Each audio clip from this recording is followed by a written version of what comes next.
जी अस्सलाम वालेकुम, मैं हूं आपका मेज़बान नातिक रेहान और आप देख रहे हैं Waqas Awan journalist YouTube channel. आज से तकरीबन एक साल कबल एक वाक़या पेश आता है लाहौर में, जहां पर अमीर बलाच का कत्ल हो जाता है, जो कि पुरानी दुश्मनी की भेंट चढ़ जाता है। उसके बाद कुछ लोगों का नाम सामने आता है, जिनमें फ़ीफ़ी भट्ट और गोगी भट्ट भी हैं, और एक जो है वो ज़मानत पर रिहा हो जाता है। हमारे साथ सीनियर क्राइम रिपोर्टर मौजूद हैं, उनसे बात करते हैं कि जी आप जीआईटी की रिपोर्ट आई है, वो रिपोर्ट में तफसील है क्या? सर पहले तो बड़ा शुक्रिया टाइम का, मुझे बताइएगा कि जो जीआईटी की रिपोर्ट आई है वो क्या है सर?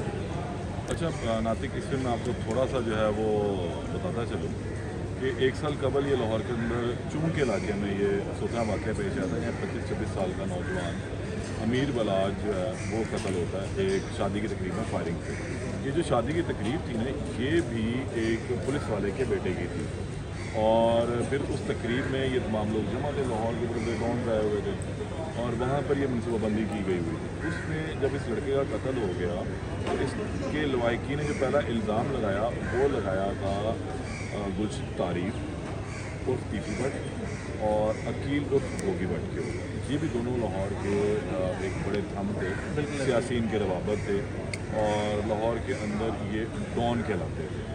तो अब यहाँ पे हमारा डॉन कहने का रवाज इसलिए बन चुका हुआ है कि जिसके साथ 8-10 गनमैन चलते हैं तो वो डॉन बना दिया जाता है। लाहौर का कल्चर भी है।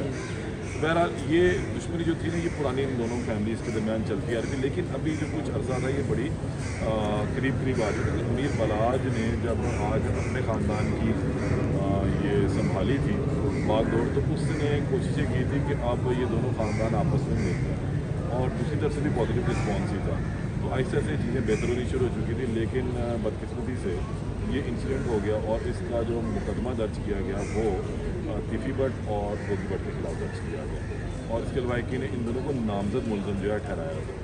वाक़ई के फ़ौरन बाद कुछ CCTV फुटेजेस भी आए, कुछ लोग गिरफ़्तार भी हुए। एहसन शाना में लड़का भी गिरफ़्तार हुआ, उसके बाद में एनकाउंटर हो गया। उससे ये चीज़ें सामने आई कि उसने अमीर बलाज की रेकी की, और वो उस टाइम मक्का में मौजूद था, वहाँ से बैठ के उसने ये तमाम रेकी वगैरह की। अच्छा, उस इंसिडेंट के बाद चीज़ें इस तरह खुलती चलेगी, एक के बाद एक बंदा गिरफ़्तार हुआ, बहुत सारे लोग गिरफ़्तार हुए। एंड ये होता है जाके कि फ़ीफ़ी और गोगी दोनों रुपोश हो गए। आपने देखा कि अभी पिछले एक माह कबल अचानक जो फ़ीफ़ी भट्ट हैं गुलशन तारीफ, वो मंजर आम पर आते हैं और वो अपनी सेशन कोर्ट से इंटरन करवाते हैं इसी केस में। इससे कबल पुलिस ने एक GIT बना दी थी इस केस की तफ्तीश के लिए। तो उस तफ्तीश में बात सामने आई थी कि जो गुलशन तारीफ और फ़ीफ़ी भट्ट हैं वो इसके अंदर गुनाहगार नहीं है, उनका कोई लिंक नहीं है, इस्टेब्लिश कर दिया गया, और ख़बरें भी चलवाई गई हैं। और जो अब GIT ने अपनी एक फाइनल रिपोर्ट दी है, उसके अंदर ये बात सामने आई है कि जो गोगी भट्ट है, अकील उर्फ गोगी भट्ट, ये इसके अंदर गुनाहगार है। लेकिन इस रिपोर्ट के अंदर एक चीज़ जो नहीं की जा रही वो ये लिखा जा रहा है कि इस तमाम वाक़े की मनसूबाबंदी कर रहे हैं अकील उर्फ गोगी भट्ट, और वो मुसलसल राब्ते में रहे हैं फ़ीफ़ी भट्ट के साथ। बात समझें कि अब इससे कबल जो GIT अपनी चीज़ें देती रही है, ख़बरें चलती रही हैं, उनके अंदर बात सामने आई कि जनाब जो फ़ीफ़ी भट्ट है वो बिल्कुल गुनाहगार नहीं है, उनका किसी भी तरीके से कोई लिंक नहीं है। शायद उनको बाहर निकालने के लिए चीज़ें खबरें चलाई गई थी, उनको ये बावर कराया गया था, यकीन दिलाया गया था, एतमाद की फ़ज़ा बहाल की गई थी कि आपका तो लिंक ही कोई नहीं, आप आएँ शामिल तफ्तीश हो जाए, बात खत्म हो जाती है। अच्छा, इस केस में एक जो ट्विस्ट आया था वो बीच में ही आया था कि इसी दौरान फ़ीफ़ी भट्ट के जो बहनोई हैं जावेद भट्ट साहब, उनका भी मर्डर हो जाता है, उनका भी कत्ल होता है, और इन्होंने भी उस कत्ल का इल्ज़ाम जो डायरेक्टली उसकी फैमिली बलाज फैमिली को लगाया था। इसमें उन्होंने मौसब जो अमीर बलाज का छोटा भाई है, और मीर फतेह जो सबसे छोटा भाई, और एक कैसर भट्ट जो इनके करीबी दोस्त थे, उनके ऊपर ये इल्ज़ाम लगा दिया। इस इल्ज़ाम में ये क्रॉस वर्जन में पर्चा हो चुका हुआ है, लेकिन बीच में जाके मामला इस तरह हुए कि कैसर भट्ट की फ़ीफ़ी भट्ट से सुलह हो गई तो उसका नाम निकल अमीर फतेह से मुतल्लिक़ भी पुलिस ने लिख कर दिया हुआ है कि जनाब ये भी इस केस के अंदर मुलव्वस नहीं है। अमीर मौसब सेम उसी तरह मुल्क से बाहर था उस वक्त, लेकिन इस केस के अंदर भी कुछ लोगों के नाम सामने आए और कुछ लोग गिरफ़्तार हुए। अदर भट्ट नामी एक शूटर गिरफ़्तार हुआ 3 से 4 रोज़ के बाद जाके। एक लड़का आरिफ भट्टी अभी तक मफरूज़ है, उसके बारे में कहा जाता है कि आरिफ भट्टी ने इस तमाम मनसूबाबंदी की, और अमीर बलाज ने इससे का वो पर्सनल बंदा था, और इसी ने ही फिर अदर शूटर से मुलाकात करवाई थी अमीर बलाज की, फिर एक दिन सुबह बंदी हुई थी। तो ये तमाम सूरत हाल जो है ना इस वक्त भी जारी है। और अब देखना ये कि जो आज JIT की रिपोर्ट से मुतलिक खबरें चलनी शुरू हुई हैं कि गोगी भट्ट को गुनाहगार करार दे दिया गया। JIT की रिपोर्ट्स पहले भी जो हैं उनको बताया जा रहा है कि वो लिंक रहे हैं, तो अब ये इस तरह की JIT की रिपोर्ट आ जाए मतलब कि वो देखिए अभी ये खबर ही सिर्फ आई है, JIT की रिपोर्ट मुकम्मल तौर पर कहीं भी सामने नहीं आ सकती। हमने भी कोशिश की JIT की रिपोर्ट असल क्या है वो सामने है, लेकिन अब इसके अंदर जो डेवलपमेंट हो रही है ना वो मैं आपको बताना चाहिए। डेवलपमेंट बड़ी अजीबोगरीब है।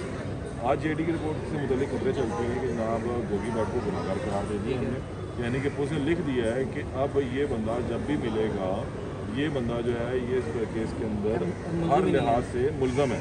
अच्छा, गुनाहगार है, मतलब ये मुलजम है। तमाम मनसूबाबंदी इसकी फाइनलाइज हो गई चीज़ें। इससे पहले भी इनके ऊपर कत्ल के इल्ज़ाम लगे अमीर बलाज के बाद का, अमीर बलाज के दादे का, और इनके दीगर जो शूटर या इनके जो करिंदे साथ होते थे उनके कत्ल का भी, लेकिन उसमें कहीं पर भी ये साबित नहीं था हो सकता। चीज़ें चलती जा रही थी, लेकिन अब JIT ने इनको बाकायदा तौर पर गुनाहगार लिख दिया।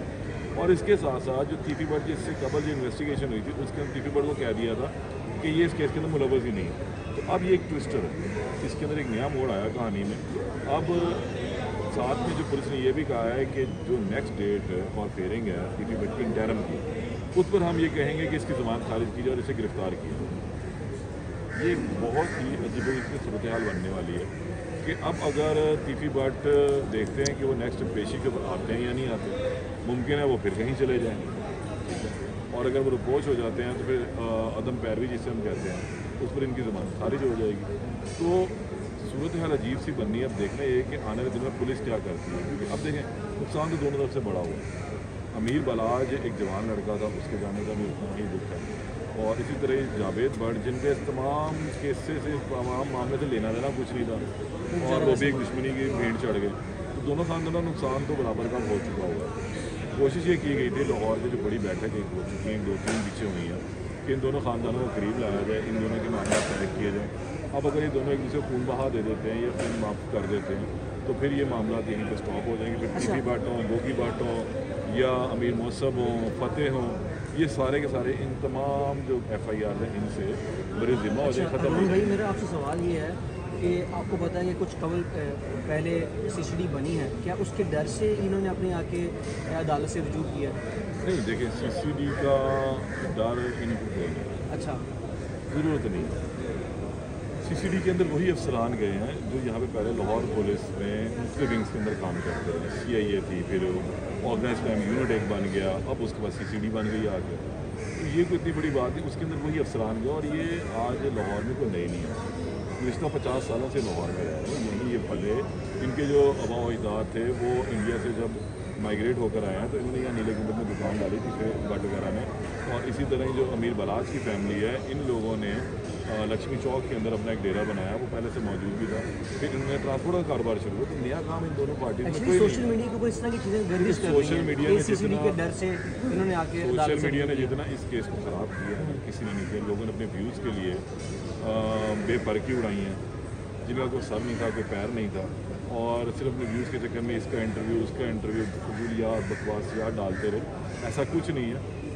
बड़े बड़े जो लाहौर के थंब हैं उनकी कोशिश यही है कि ये मामला सुधर जाए, खून खराबा ख़त्म हो। देखें अब नौजवान नस्ल सामने आ चुकी है, इनके बच्चे जवान हो चुके हैं, और अब इनका क्या कसूर है कि अपने वालिदैन की, अपने मौजूदात की दुश्मनियाँ लेकर चले। तो कोशिश इन्होंने यही की, और होपफुली जो मुझे जहाँ तक इतलात है ये मामला जो है ना ये सुधर जाएंगे। तो किसी कवर बैठेगा और ये तमाम चीज़ें वक्त लेंगी।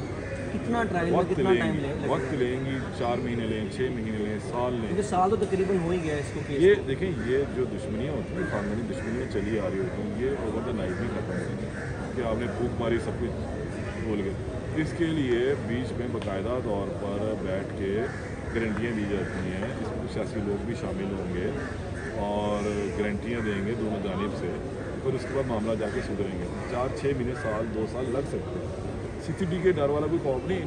जिन लोगों से इनकी इस्लाम जो CCD का अफसरान है उनको बहुत अच्छी तरह जानते हैं, और वो भी इनको बहुत अच्छी तरह जानते हैं। जिन सियासी लोगों की बात कर रहे हैं, जिन्होंने इन्वॉल्व होना है, वो भी अच्छी तरह लोगों सब यार ये दोनों तरफ के, मैं आपको बताऊँ, ये दोनों तरफ फैमिली आपस में रिश्तेदारी हैं, ये दोनों फैमिली से रिश्तेदारियाँ चल रही हैं, दोनों फैमिली से ताल्लुकात हैं। ऐसा कभी भी नहीं होगा कि कोई किसी का नुकसान चाहे। तो आने वाले वक्त में आप देखेंगे इंशाल्लाह चीज़ें बेहतर हो जाएंगी। चलिए, बहुत शुक्रिया सर आपका। हमारे सीनियर हमारे साथ मौजूद थे हरून भाई, उनसे बात उन्होंने कहते कि आने वाले वक्तों में काफ़ी चीज़ें जो हैं वो क्लियर हो जाएंगी। होप सो जो है ये ट्रायल कितनी देर चलता है, 2 माह चलता है, 3 माह चलता है, जब इसका रिजल्ट आएगा हम अपने लिसनर्स के साथ, ऑडियंस के साथ लाजमी इसको डिस्कस करेंगे।